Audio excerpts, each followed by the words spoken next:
बिस्मिल्लाहिर्रहमानिर्रहीम अस्सलाम वालेकुम। Welcome back to another vlog. उम्मीद करती हूँ कि देखने वाले जहाँ भी होंगे सब खैरियत से होंगे, शाद और आबाद होंगे, और दुआ करती हूँ कि अल्लाह पाक आपको हमें सबको अपनी हिफ्ज़ व मान में रखे। हर मुश्किल परेशानी, आफत, हादसे, बीमारी, बुराई, बला से अल्लाह पाक महफूज रखे, सब पे अपना करम करे और रहमतों में नेमतों में अल्लाह पाक अपनी बरकत डाले। अल्लाह पाक हम सब पे करम फरमाए। और इस दुआ के साथ शुरू करते हैं आज का व्लॉग। काफ़ी दिन हो गए कि आपको मेरा कोई व्लॉग नहीं मिला, जिसकी एक वजह थी जो कि मैं इसी वीडियो में आपके साथ वो सारी चीज़ें शेयर करूँगी कि आखिरकार हमारे घर में ऐसा क्या मसला बन गया, क्या ऐसी परेशानी आ गई जिसकी वजह से ना व्लॉग बना, ना अपलोड हो सका। तो जनाब, आपको पता है मैंने आपको बताया था कि हम जॉइंट फैमिली में रहते हैं, माशाल्लाह सारे हम एक ही घर में रहते हैं, और मेरे पास अभी ट्राईपॉड वगैरह और इस तरह की फैसिलिटीज़ नहीं है, जिसकी वजह से अभी आपको ऐसी ही टेढ़ी मेढ़ी और आड़ी तिरछी वीडियोस देखने को मिलेंगी। तो आपने प्लीज़ मुझे सपोर्ट करना है, मेरी वीडियोस को देखना है, लाइक करना है। मेरे क्या कहते हैं, इस ये किचन की जो खिड़की वाली दीवार है गंदी सी, इस पर भी कोई कमेंट नहीं करना प्लीज़। तो जब मेरे पास सारी चीज़ें मौजूद होंगी और आहिस्ता आहिस्ता सीख जाऊँगी बनाना, अभी तो नहीं आ रही हैं, अभी तो बड़ी मुश्किल होती है, पता नहीं लगता है इतना कैसे करना है, क्या व्यू, कौन सा व्यू, किस एंगल से मतलब कैमरा रखूँ, क्या करूँ, बड़ी मुश्किल हो रही है। लेकिन आप प्लीज़ सपोर्ट करेंगे तो फिर इंशाल्लाह सारा कुछ आहिस्ता आहिस्ता हो जाएगा। और जनाब, ये हमारी भाभी हैं जनाब, इतने दिन जो व्लॉग नहीं बना वो उन्हीं की वजह से नहीं बना। हमारे घर में हमारी भाभी के साथ एक ऐसा मसला हो गया था जिसकी वजह से सब परेशान थे, सब तकलीफ़ में थे, दुख में थे, और उनको सब्र और दिलासा दे रहे थे। अल्लाह पाक उनको सब्र अता फ़रमाए और उस नेमत के मुतबादिल अल्लाह पाक उसको नेमत अता फ़रमाए। मेरी भाभी की जनाब प्रेगनेंसी थी, जिसकी वजह से वो अपना प्रॉपर चेकअप करवाती रही हैं पूरे 9 महीने, बिल्कुल ठीक, माशाल्लाह बेबी भी हेल्थी, वो भी ठीक है, एक्टिव रही हैं।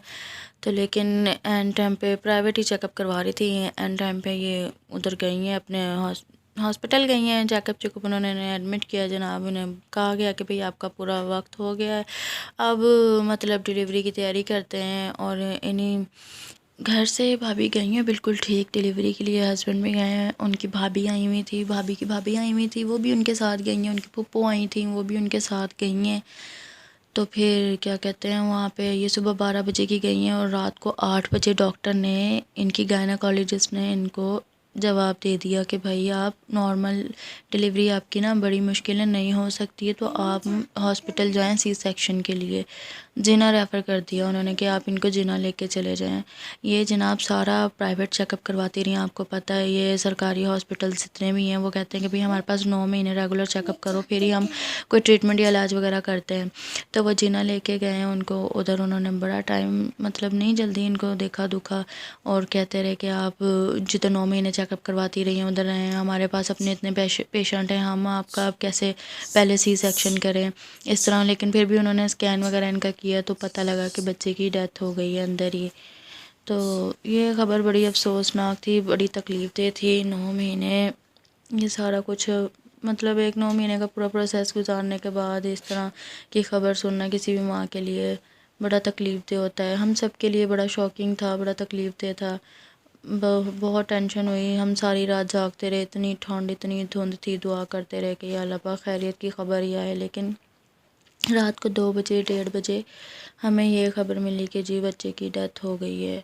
तो फिर उसके बाद उनको ना वहाँ से किसी और प्राइवेट हॉस्पिटल में ले गए, पास ही था, उधर ले जाके उनका सी सेक्शन कराया बच्चे को। फिर घर ले आए थे, भाभी हॉस्पिटल ही थी, भाभी की अगले दिन फिर छुट्टी हुई थी, वहाँ से डिस्चार्ज उन्होंने किया, तो फिर भाभी घर आई, जिसकी मतलब फिर बड़ी तकलीफ़ थी, परेशानी थी। सब रिश्तेदारों को पता लग गया, सब रिश्तेदार करीब ही रहते हैं, जो आउट ऑफ सिटी थे वो भी सब आ गए, सब आ गए भाभी को तसल्ली देने के लिए, दिलासा देने के लिए, इनके गम में शरीक होने के लिए। फिर मेहमान माशाल्लाह घर में इतने हो गए थे, इतना रश था, काम काज सारा था, सारों की संभालना था मेहमानों को। इतनी सर्दी थी, सर्दी भी इतनी पड़ी है ना, बहुत ज़्यादा ठंड थी। मेरे भी अपने 3 बच्चे हैं, फिर आपको पता है वो भी कैसे मुश्किल था बहुत। और वीडियो बनाने का तो फिर कोई था ही नहीं कि जी वीडियो भी बनानी है या शूट करनी है, ऐसे ऐसे करके इनके साथ हुआ। अल्लाह पाक उनको सब्र दे, बस अल्लाह पाक उस नेमत के मुतबादिल उनको नेमत अता करे, अल्लाह पाक अपना करम करे। और ये जी कितने दिनों बाद की तकरीबन 2 हफ्ते गुजर गए होंगे इसी चक्करों में, मेहमानों के चक्करों में। ये उसके बाद की ये रूटीन थी, मेहमान गए हैं उसके बाद फिर ज़रा घर खाली हुआ है, फिर अपने घर की साफ़ सफाइयाँ वगैरह करी हैं। इतनी सही से सफाइयाँ वगैरह नहीं हो रही थी। और ये फिर सुबह का 6 बजे का टाइम है। बेटी मेरी उठ गई थी सुबह सुबह 6 बजे, कहती मुझे भूख लगी है, भूख लगी है। मैं उसे उसे फिर मैं उसके लिए नाश्ता बना रही थी। नमाज़ वगैरह पढ़ के बैठी थी तो कुरान पाक पढ़ रही थी। फिर मैं नाश्ता बनाने लग गई। जब ये उठ गई तो फिर 6 बजे ये नाश्ता नुश्ता इसका किचन में बना था, कहती मैंने पराठा खाना है। पराठा परूठा बना के चाय बना के इसको दी। उसके बाद फिर मैं दोबारा जाके कमरे में लेट गई थी। सर्दी इतनी है, ठंड में जल्दी बाहर निकलने का दिल नहीं करता है। दोबारा फिर कमरे में चली गई थी। वैसे भी मेरा छोटा बेटा फ़ौरन उठ जाता है।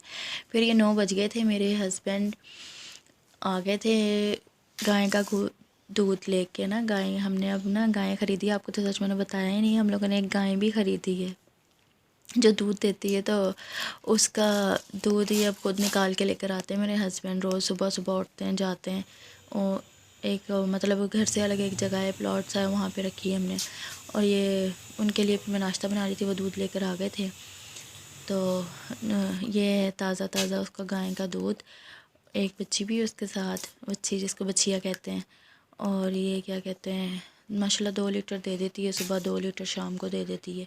हमारे तो सही मौजें लगी हुई हैं गाय की वजह से। आजकल के दौर में तो अच्छा खालिस दूध और कोई भी अच्छी खालिस चीज़ मिल जाए तो बहुत बड़ी नेमत है। यहाँ पे हमारी साइड पे तो सारा पाउडर वाला और दूसरा अजीब ही कोई केमिकल वगैरह मिला के दूध बेच रहे होते थे। ज़रा दिल नहीं करता था कि बंदा वो दूध बच्चों को दे दे, मजबूरन बस चाय बना लेनी तो पी लेनी। और वैसे भी इतना महंगा हो गया है दूध। तो अब अल्लाह का शुक्र है, थोड़े बहुत अपने पैसे पुसे जमा करके हमने एक गाय ख़रीदी है। हमारे पास रखने को जगह थी, हमने वो रखी है। अल्लाह का शुक्र है, करोड़ों बार हमें तो अब ताज़ा और खालिस दूध मिल रहा है। तो जिसकी वजह से बड़ी मुझे लगी है, बड़ा शुक्र अल्लाह पाक का। मैं सुबह सुबह ज़रा काम शाम करके वेली हो गई थी। मैंने कहा कड़ी जिस दिन रखनी हो फिर टाइम से ही रखनी पड़ती है, पकने में इतना टाइम लगता है इसको। तो कड़ी बनाने को लग गई थी। लड़का छोटा वाला मेरा सो रहा था, तो लाइट जानी थी हमारी तरफ। तो अब सर्दियों में भी लोड शेडिंग शुरू हो गई है। 10:15 हमारी लाइट चली जानी थी सुबह के। तो मैंने कहा मैं उससे पहले ये रख लूँ कड़ी, रोशनी में मतलब थोड़ी वीडियो शीडियो बन जाएगी, अंधेरे में तो फिर नहीं बननी थी। तो कड़ी की तैयारी करने लग गई। और ये लाइट जाने में ना सिर्फ 20 मिनट रहते थे। तो इस 20 मिनट के अंदर जल्दी जल्दी मैं किचन में आई, आके ये मतलब कड़ी रखने की चूल्हे पे तैयारी करने लग गई। तड़का शड़का लगा के एक दफ़ा मैंने कहा बेसन और वो लस्सी आई थी, हमारी गांव से मेहमान आ रहे थे ना, मैंने आपको बताया था कि फौत की बच्चे की हो गई थी, जिसकी वजह से मेहमान आए थे। तो गांव से भी मेहमान आए थे, वो फिर आते हुए लस्सी लेकर आए थे, सॉरी कड़ी कह रही हूँ, लस्सी लेकर आए थे। लस्सी की बोतलें, दूध की बोतलें, साग और इस तरह की चीज़ें फिर आते हुए ले आते हैं मेहमान। गांव से जब भी आए सौगातें होती हैं गांव की, फिर वो अपने हिसाब से जो चीज़ उधर की वो जो फसल वगैरह होती है उनकी, उस हिसाब से वो चीज़ ले आते हैं। तो ये लस्सी लेकर आए थे भाभी ने, फिर मुझे भी एक बोतल दी थी लस्सी की। उसमें से फिर क्या कहते हैं, मैं ये कढ़ी बना रही थी। और लस्सी की कढ़ी तो इतने मज़े की बनती है ना, दूसरी आम दही से लेके बनाओ वो इतनी सही नहीं बनती है। बड़ी खट्टी लस्सी थी, बड़ी सही कढ़ी बन गई मेरी, बड़ी मज़ेदार। और ये 15 मिनट 20 मिनट तकरीबन रहते थे लाइट जाने में। मैंने कहा जल्दी जल्दी रख लूँ, सहन ना उठ जाए, या फिर लाइट चलेगी तो फिर वीडियो वगैरह रह जाएगी। थोड़ी थोड़ी करके शूट कर लेती हूँ, चलो फिर अपलोड कर दूँगी इकट्ठी करके। आपको मैंने बताया था कि हमारे यहाँ तो मसाला भून के कड़ी बनाई जाती है, इसलिए फिर मैंने जल्दी जल्दी चूल्हे पर रख के इसका मसाला भून लिया था। नमक मिर्च लहसुन अदरक वो सारा घी में डाल के उधर मसाला भून ली थी। और मैंने कहा लाइट जाने से पहले मैं अच्छी तरीके से बेसन को लस्सी में डाल के ब्लेंड कर लूँ, वरना फिर मुझे हाथ से ही करना पड़ेगा। अगर लाइट चली गई तो अंधेरा भी हो जाता है, फिर हुसैन भी फ़ौरन जाग जाता है। बेसन निकाल के मैंने छाना, इतना बेसन नहीं कड़ी में डालते, फिर ज़्यादा ना सही नहीं बनती, थोड़े बेसन की अच्छी कड़ी बन जाती है। बेसन डाल के इसमें ब्लेंडर में मैंने अच्छी तरीके से इसको ब्लेंड किया। और ये साथ गरम गरम पानी मैंने रखा था, गरम पानी से ही डाल रही थी। गरम पानी डाल के पहले ही ना फिर जल्दी उबाला आ जाता है कड़ी को, गरम पानी अगर डाल दो तो। ये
और इधर कढ़ी को उबाला आना शुरू हो गया था।